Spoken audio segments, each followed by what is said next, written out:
Hey guys, welcome to my YouTube channel. First of all, I want to thank everyone who has been listening to my music, people who have been watching the videos and liking and subscribing.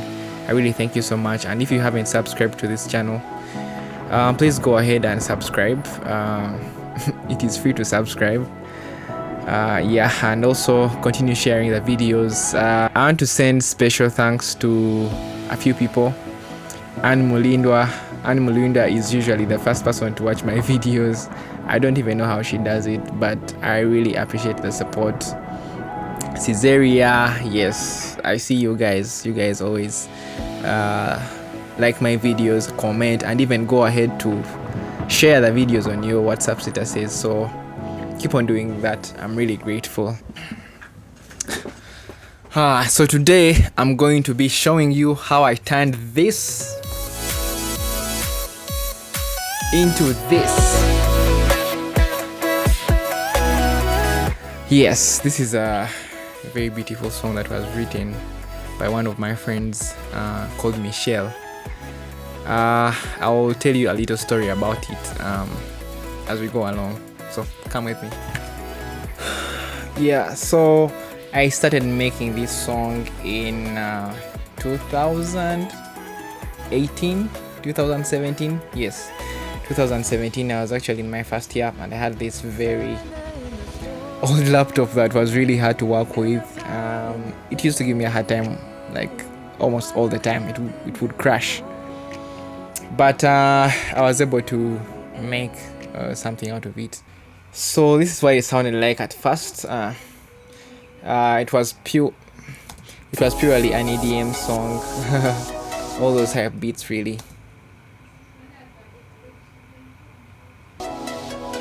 Yeah, that's how it started out. And then I went into this build, still EDM.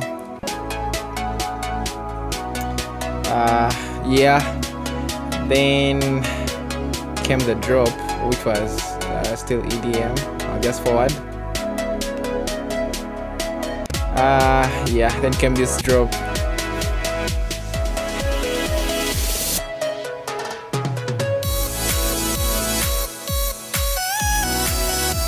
Yeah, that was basically it for the song. Those two parts came back and forth.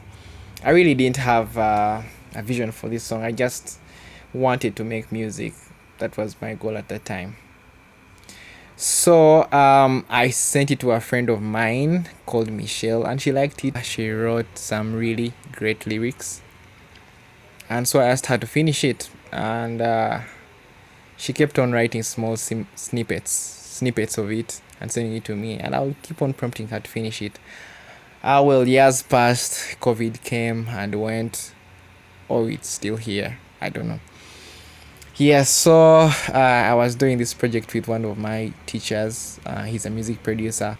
He was telling me that I need to learn to finish the projects I start. So I texted Michelle and asked her to finish the song. She finished the song. Then I started producing it again. But this time, according to what she wrote and what she sang, the song had to change. It had to change from basically from hip hop. The song had to change from EDM to something like hip hop, because that's what the melodies demanded. So I'm going to walk you through that. So this song is divided into, I guess, 3 projects. One was the production project, which I'm going to start with. Then there was the vocal effects project, and then the vocals and the vocal effects project, and then the mixing project. So I will walk you through the production project first. So here's a production project. This song starts with chords that introduce the song, and this is what it sounds like. This is what it sounds like.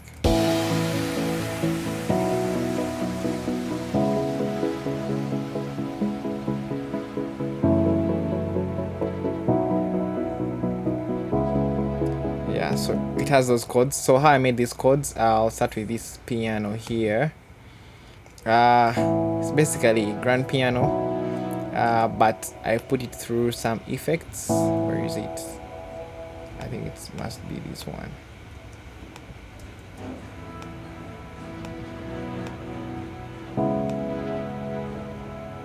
Yes, right here. So this grand piano is going through a filter to take off the highs, then guitar rig to give it that the guitar rig has like some reverb. This is what it sounds like without guitar rig. Then with reverb it gives it that width. Yeah, then that is basically the body of the whole song, and that goes with this as well. Those chords also are kind of the foundation for the whole song, so they are the backbone of the whole song, basically playing that throughout the song. Yes. So then we have this next part, which is building. The other chords still play, and I just bring in the bass.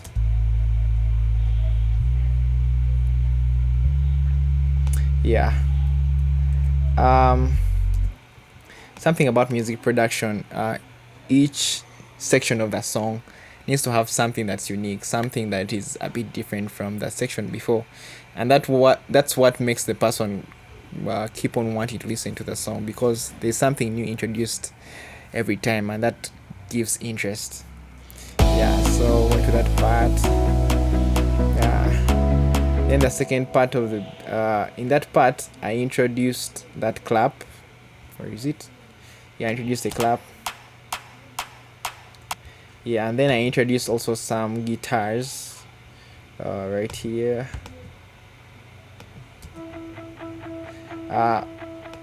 One guitar is spun to the left, then one guitar is spun to the right. Those are some of the little tricks that music producers use to trick your ears. It's called ear candy anyway. Yeah, so that guitar part keeps on going. That's the pre-chorus, so it goes throughout the pre-chorus. Yeah, so yes, that part, that vocal part and everything. That was actually my voice. Let me see, what did I do?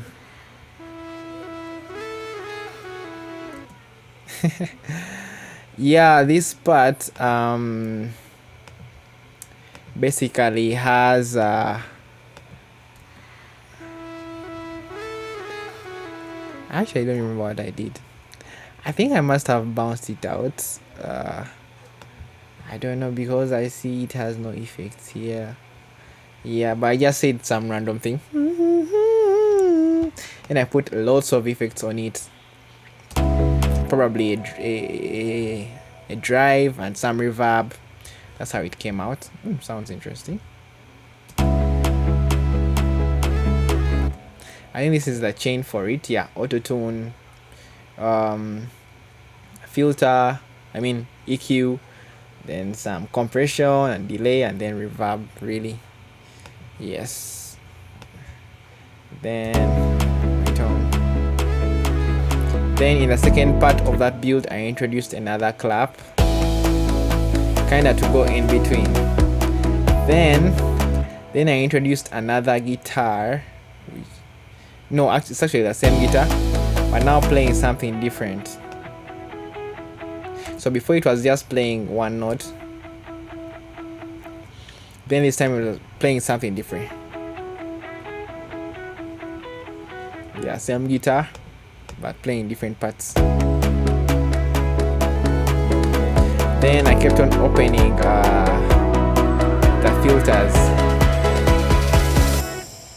That came with some effects as well. These effects keep on playing in the song, just to show transition. They are basically transitions. So in this part, I opened up the filter for this for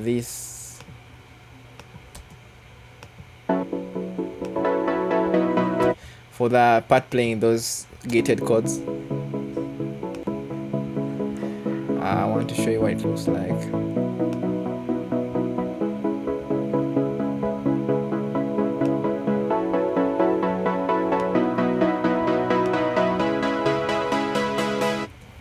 So here's what happens when you open the filters.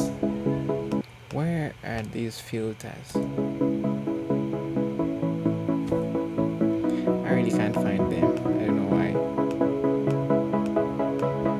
why. I can't find this filter. Oh yes, here it is. So right here, as the build goes on, this is what happens to the filter. It goes on opening. That's what creates that building feel. Yeah, that goes on for the other instruments as well. They just keep on building to support the part.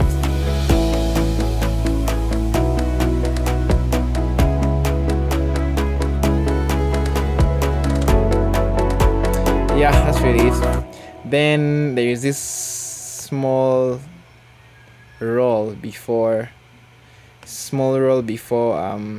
the drop comes in. So I started with a tambourine. Yeah, then I got this sample and just put it on the beat. Then I also added some toms, one on the left, one on the right. Yeah, that gives it some movement instead of doing a normal everything dead center. So it's what music producers do. They basically play around with left and right to give you a feeling of interest, like something new. Yeah. I'm trying to make this tutorial really short so that you don't get bored. Then we come to the drop. I'll start with the lead. So that lead is actually a part I got from FL Studio. This is what it's saying. That's it. So I went to, there's this plugin called, I really don't remember what it's called. Probably called Hammer or Harmless. I think it's called Hammer. Yes, then put in, drop this lead there. Drop the voice there. Let me take off the effects first. Yeah, dropped it there. Then basically you can drop any voice there in the instrument. Then decided where it should start. Then played a little melody. Then I applied effects to that melody, and this is what it sounded like. Basically put a kickstart to give it that bouncy feel. Sound goodizer, I don't remember why I put that. Those days I used to like sound goodizer because it would make everything sound better or brighter. Yeah, or louder. Then I added some delay, then a reverb. This is one of my favorite reverbs. It's free actually. You can download it for free online. It's called Tal Reverb. Yeah, that's what made the lead. Then we go to the chords. These chords are still playing. The other chords that the gated chords, I told you they're the backbone of the song, so they keep on playing. Then we have these very fat chords.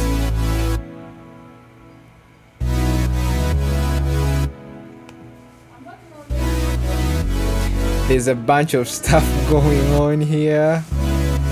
I think there is of course a sub. So how I got to play these chords is I wanted them to follow the beat. So maybe I should first go through the beat. So this is the beat. Let me look for the drums. Where are the drums?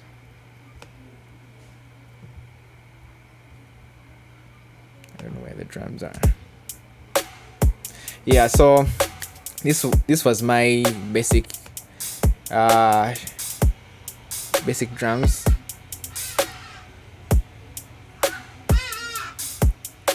So I wanted these chords to fit into what the drums were doing. So I wanted them to cut on every kick. So I'd play.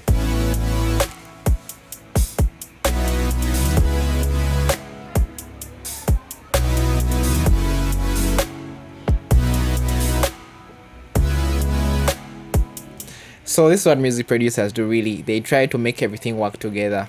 If I played these chords throughout, they probably wouldn't be interesting, but I try to chop them up.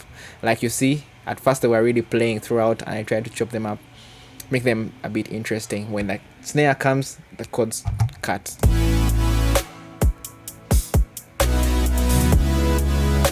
Yeah. Then adding it with the other vocal.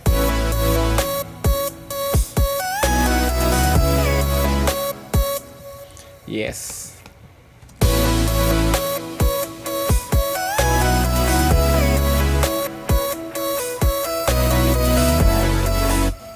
Yeah, then I applied that same bouncing effect to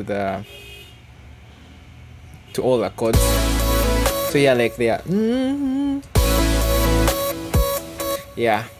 Then what else do I have here? I have guitars. Yes, I have guitars. I'm a guitar player, so I have to add guitar in the song. Basically playing almost the same thing in the pre-chorus. So the first half of the drop goes like that. Then in the second drop, I try to add something different, something to make the drop feel new.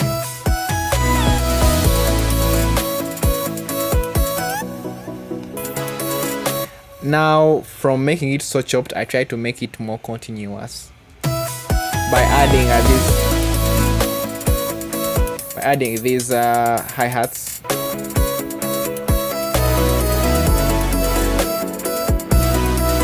So from sounding like this, just basically only in the drums I can make a difference, make it sound different.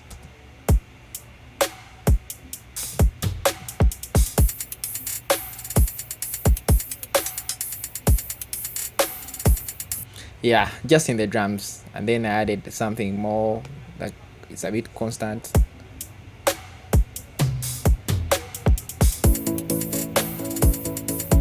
Plus my guitars.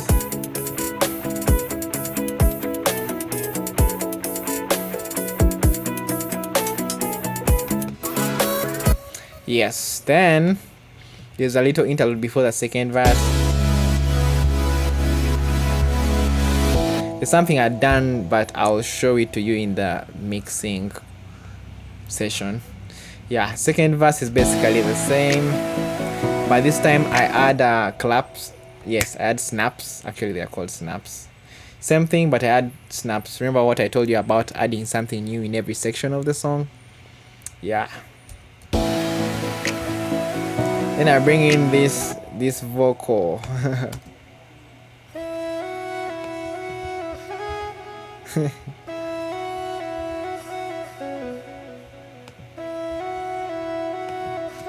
I think let me try to find out what I did here. I sang this.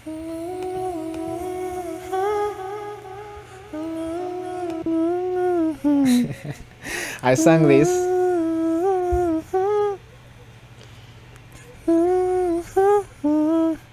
Yeah. So I sang this. Then I tried to chop it out. Yeah, so I sang that. Then I chopped it up into this.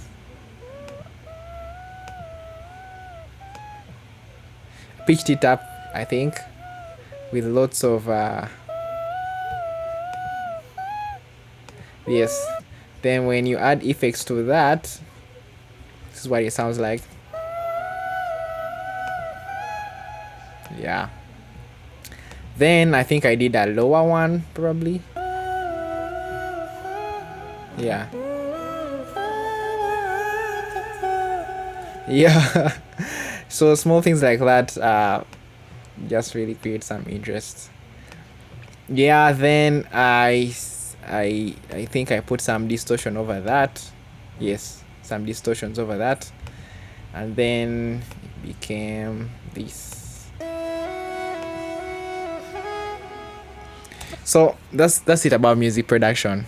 Really get something basic, an idea, and transform it into what you think it should sound like. So basically I just hummed something and made it an instrument. That goes in the second verse.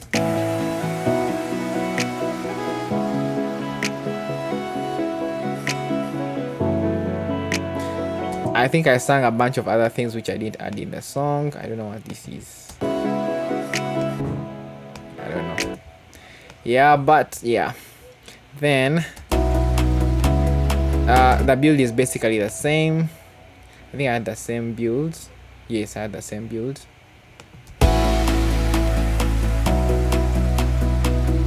Yeah, basically apply the same build, same drop. Yeah, same drop really. Yes, then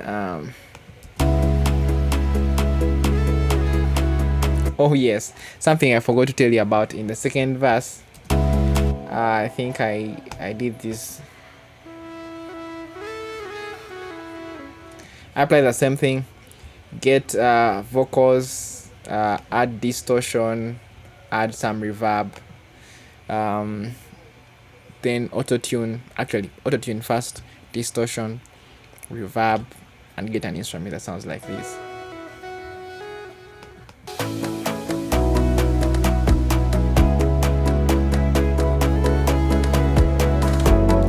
Yeah, so that's what I did different in the second verse. Then the other drop is the same, really.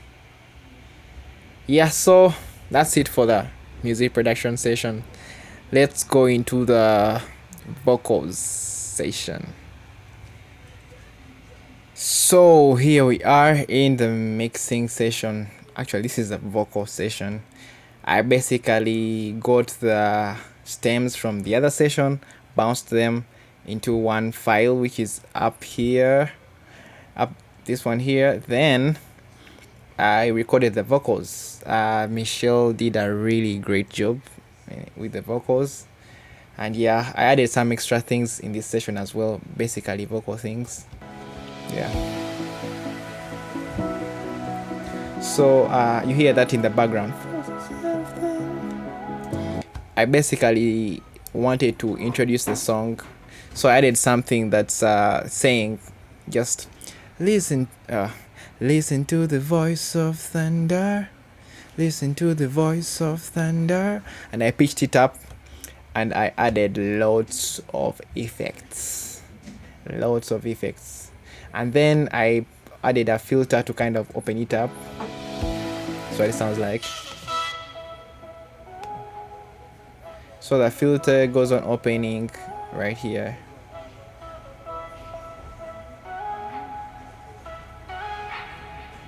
Yeah, so usually what I do, I put a little thing to introduce the song, so that at least you get to know what the song is about.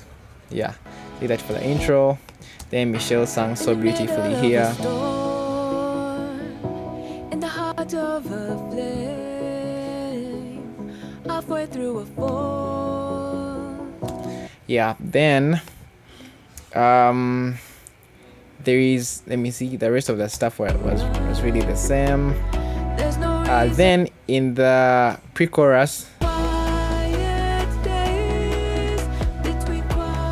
so over half vocal I wanted to add some thickness, so added this. I duplicated the vocal, then added some chords below it. I think the plugin is called Vocoder or Vocodex, something like that. I think so. I don't remember what it's called. Yeah, it's called Vocoder. Actually, I didn't use a vocoder. I used the I think I used the vocal synth. Yes, I used the vocal synth. Yeah, I used the vocal synth. Basically what this does, you can turn a voice into a synth. So what you do, you route a voice and some chords through this plugin, and it tries to make the voice sound like the chords. It's a bit complicated. It's a long process. It's not a long process, really simple process, but adds some interesting character to the voice.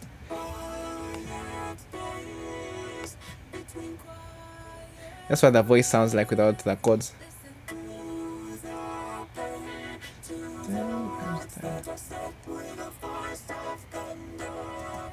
Yeah, so it kind of gives that background thickness to the voice. Yes, then from the other project, I remember I had only done the other lead. I felt like it was lacking something that is unique to the song. So I added this vocal drop.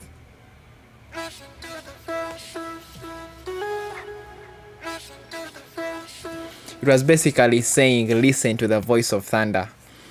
I like adding the message to many parts of the song so that the message really sinks in. So I was basically saying, listen to the voice of thunder, but I added lots of effects so that it fits into the song and it's not like so plain. Voice of thunder. Yeah, that's what it sounds like without effects. So thank you guys for making effects that help us sing. Anyway, listen to the voice of thunder. So I made one normal, then one was pitched up, then one was pitched down. Then with effects, just becomes this awesome piece. I did what is this? This is a DSR. Then some EQ, compressor, some effects, warmth, and some saturation basically, and then lots of reverb. I think my girlfriend is called Reverb, but don't tell her. Okay, anyway, let's move on. Yeah, so I did that to the drop. At the end of that drop, I wanted to add something that's unique, so I did just added that little phrase to give it a bit some uniqueness. Yeah, then second verse, I need to add like some background vocals. Michelle was not around, so I had to sing them. They were just basically as.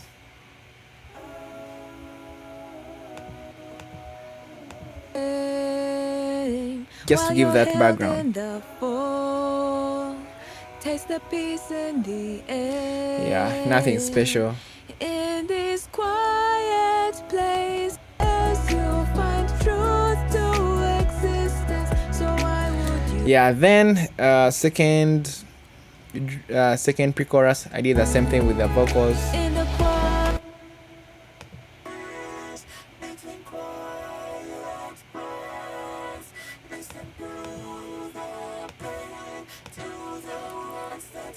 Yes, then the second part of the pre-chorus, I added some harmonies.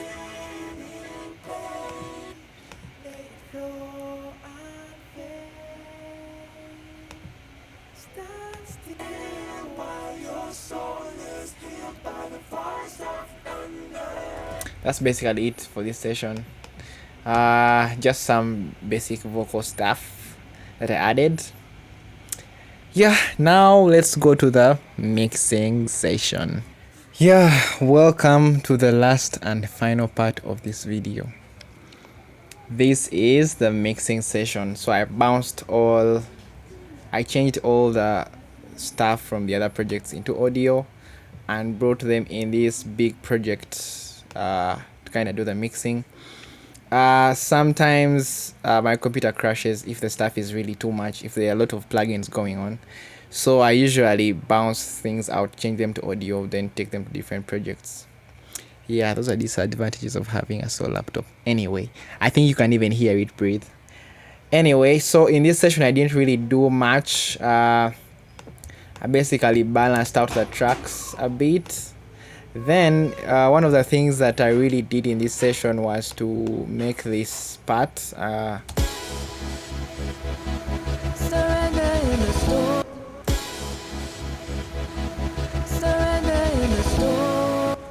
yeah, so how I did this part, let me check the mixer. I think all tracks playing chords were routed to this track. It's called sidechain bus. And basically what I did here, what did I do? Number one, let me see, I had a filter to open up as that part went. Then I added some volume automation. Then I added this is volume still. Let me see, what did I do?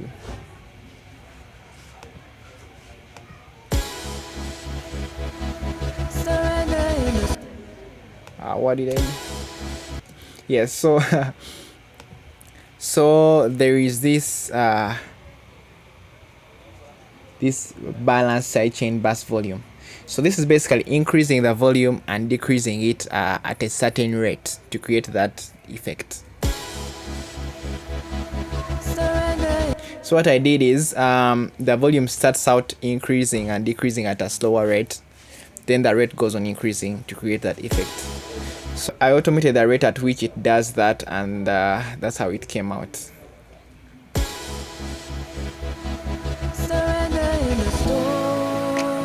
Yeah. If you guys want to know more about details about how I did this, basically any technique in this video, you can just reach out to me and I'll be glad to help. Yeah, in the comment section.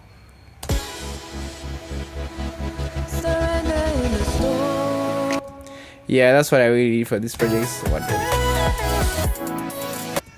I did the same thing in this part where I kind of really same technique, just to create some dynamics throughout the song so that the song is not just flat throughout.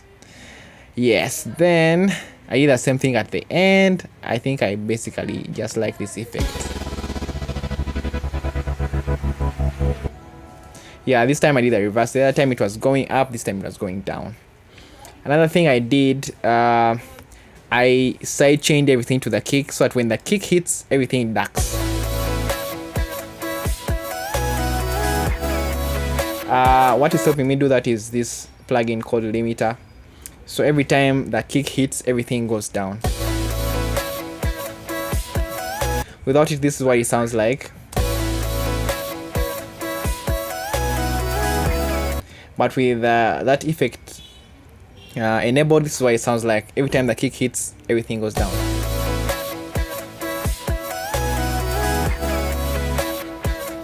Just creates a really cool effect.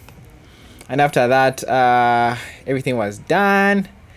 I put everything together and then did some little mastering. Mastering is a whole new thing as well, but it was basically making the song louder and sound a bit better. That's how I made Thunder by me and my friend Michelle. I thank Michelle for writing to this song. I thank everyone on YouTube for supporting me. I thank everyone who has made it this far in this video. It's a bit complicated and some nerdy stuff, but don't forget to like and subscribe. Thank you so much for watching. Enjoy.